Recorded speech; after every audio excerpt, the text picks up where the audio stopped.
Dear students, dear viewers, Assalamu alaikum and welcome again. Today I am going to explain for you the textual questions and summary of the poem Summer and Winter by P.B. Shelley. This is a poem of class 8th and we have already gone through the poem. And in this very video I am going to explain for you its summary and its textual questions. First of all, we will look at the summary. The poem Summer and Winter is written by P.B. Shelley. In this poem, summer symbolizes life and happiness, and winter symbolizes death and lifelessness. The poet draws images from the summer season to heighten the effect of life and vigor. First of all जो चीज़ मैं आपको कहना चाहूँगा वो ये कि शैली जो था, शैली रोमांटिक्स से बिलोंग करता था. That was a group of poets, school of poets. तो उनकी पोइट्री में इमेजिनेशन या एक तरह की वो फ्रीडम या एक्सप्रेशन जिसको आप बोलते हैं, तो उस चीज़ की काफ़ी अहमियत है. तो इस पोइम में भी हम देखते हैं कि जो पोइट है वो समर और विंटर को कंपेयर करता है. समर को वो सिंबलाइज करता है विद लाइफ एंड हैप्पीनेस, और जो विंटर है उसको वो सिंबलाइज करता है डेथ, लाइफलेसनेस. तो ये जो पोइम है ये शैली ने लिखी है, पी.बी. शैली, पर्सी बायशे शैली इसका फुल नेम है. तो इस पोइम में जो समर है, जो गर्मा का सीज़न है, पोइट उसको सिंबलाइज करता है, जोड़ता है विद लाइफ, ज़िंदगी से, एंड हैप्पीनेस और खुशी से, विटैलिटी जिसको आप बोलती हैं, जानदार. And winter symbolise death and lifelessness, और जो विंटर है वो अलामत है, वो सिंबल है, वो सिग्निफिकेशन है किस चीज़ की? डेथ, मौत, और लाइफलेसनेस, बेजान की, बेहसी की. तो पॉइट कहता है कि जो समर का सीज़न है उसमें हर चीज़ जैसे ज़िंदा हो जाती है और हर चीज़ खुश होती है, हर चीज़ एक्टिव होती है. और जैसे ही विंटर आ जाता है तो सब चीज़ें जैसे डेड हो जाती हैं, लाइफलेस हो जाती हैं. जैसे हम यहाँ देखते हैं कि विंटर में जो पेड़ पौधे हैं वो बिल्कुल जैसे सो जाते हैं, उनके पत्ते गिर जाते हैं, लेकिन समर में ये फिर से एक्टिव हो जाते हैं. The poet draws images from the summer season to heighten the effect of life and vigour. जो पॉइट है वो समर सीज़न से कुछ इमेजेस लाता है, कुछ पिक्चर्स हमारे जहन में डालने की कोशिश करता है. जैसे रिवर की, रीड्स की, जो फील्ड्स हैं, कॉर्न फील्ड्स की, या विलो लीव्स हैं, या ब्रीज हैं, या फोलिएज हैं, पेड़ पौधों के जो पत्ते होते हैं, तो उनकी जो पिक्चर है, या स्टेनलेस सिकाई की, या वो सिल्वर क्लाउड्स जो होते हैं, या वो जो मड़ होती हैं समर के सीज़न में उन नदियों में, तो वो सब पिक्चर्स वो हमारे जहन में डाल रहा है. या चेयरफुल आफ्टरनून, ब्राइट या सनी मंथ ऑफ जून, तो वो सब पिक्चर्स हमारे जहन में डालने की कोशिश करता है. उससे हमें वो ये समझाना चाहता है कि जो समर सीज़न है, it is full of life, it is full of vigor, it is full of activity, it is full of action. ये विगर, लाइफ, ज़िंदगी, जानदारी, काम से बिल्कुल भरा होता है, ताकि वो जो समर सीज़न है उसका जो इफ़ेक्ट है, इसका जो इफ़ेक्ट है उसको हाइटन कर सके, उसको बढ़ा सके. इस चीज़ के लिए शायर जो हैं वो काफ़ी इमेजेस, जो काफ़ी फिगरेटिव लैंग्वेज, पिक्चर्स हमारे जहन में डालने की कोशिश करता है. In the section that follows, the poet draws images from the winter which symbolize death and lifelessness. लेकिन जो उसका दूसरा सेक्शन है, जैसे यहाँ पे है पोइम में, ये जो पहला वाला सेक्शन है ये समर सीज़न के लिए इसमें शायर बात कर रहा है, और यहाँ से वो शिफ्ट होता है जो विंटर का सीज़न होता है, सेकंड पार्ट जो है पोइम का. तो इसमें जो पोइट है वो इमेजेस लाता है विंटर के लिए. We symbolise death and lifelessness, ऐसी चीज़ें जिससे हमें पता चल जाए कि जो विंटर सीज़न है it is full of death, it is full of lifelessness, it is full of inactivity.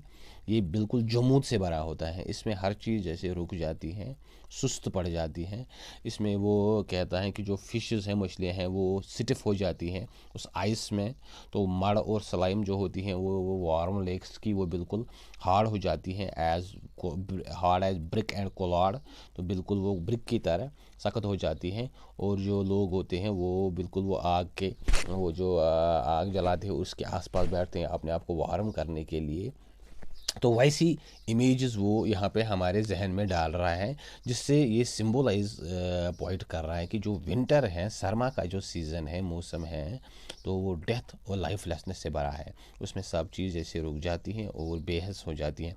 The point in a very subtle manner brings about A contrast between the two natural forces. शायर जो है वो बड़े खामोशी से एक वो खामोशी से इशारा करके वो हमें ये समझा रहा है, वो जो कंट्रास्ट ला रहा है, जो इन नेचुरल फोर्सेस हैं, कुदरत की जो ये ताकतें हैं, तो ये सीजन्स हैं विंटर और समर, तो लाइफ एंड डेथ इसमें एक तरफ ज़िंदगी से भरा हुआ है और दूसरी तरफ बिल्कुल वो जमूद ज़दा है, साकिन है, रुका हुआ है, हर चीज़ ऐसे पास हो गई है। तो वो विंटर की तरफ यहाँ बात कर रहा है। लाइफ जो है वो समर को यहाँ पे वो उसके बारे में बात कर रहा है, सिम्बोलाइजर में समर एंड विंटर। तो ये जो लाइफ एंड डेथ है ये बिल्कुल रेस्पेक्टिवली सिम्बोलाइज है by this summer and winter. Summer का सीज़न जो है वो फुल ऑफ लाइफ है, फुल ऑफ एक्टिविटी है, फुल ऑफ ग्रीनरी है, full of this corn fields, reeds, weeds, these birds, these flowers and other things. और जो विंटर है वो बिल्कुल इसके बरक्स हैं, इसमें जो मछली हैं वो सुकड़ जाती हैं उस पानी में, वो जो स्लाइम है, मड है, वो बिल्कुल एज हार्ड एज ब्रिक सख्त हो जाती हैं। और लोग जैसे तैसे अपने आप को वार्म रखने की कोशिश करते हैं, दूसरे कोई काम नहीं कर पाते हैं, हर चीज़ जैसे रुक जाती हैं, लोग बिल्कुल एक जगह जैसे ठठर के रह जाते हैं। तो उस चीज़ से वो पॉइंट है, वो डेथ या इनएक्टिविटी को यहाँ पे दर्शाता है। और जो समर का सीज़न है वो life and activity and vigour and vitality उस चीज़ को दर्शाता है। सो ये जो पोइम है ये बज़ाहिर समर और विंटर के बारे में है, लेकिन एक्चुअली पॉइंट जो है इससे वो एक्टिविटी, लाइफ, इनएक्टिविटी, डेथ, उन चीज़ों के बारे में हमें वो एलिगोरिकली या सिम्बॉलिकली वो हमें समझाना चाहता है। सो डियर व्यूअर्स, ये थी इस पोइम की समरी। इसके बाद है इसके कुछ क्वेश्चंस, और जो क्वेश्चंस हैं वो इस तरह से हैं। What do the opening lines of the poem describe? What is the effect of the shining sun on the objects of nature? How is winter described in the poem? और इस तरह से ये लाइन से हमको एक्सप्लेन करने हैं। How does the poem and? तो ये क्वेश्चंस हम देखेंगे वो इस तरह से हैं। The opening, what do the opening lines of the poem describe? The opening lines of the poem describe the bright and cheerful afternoon towards the end of sunny month of June.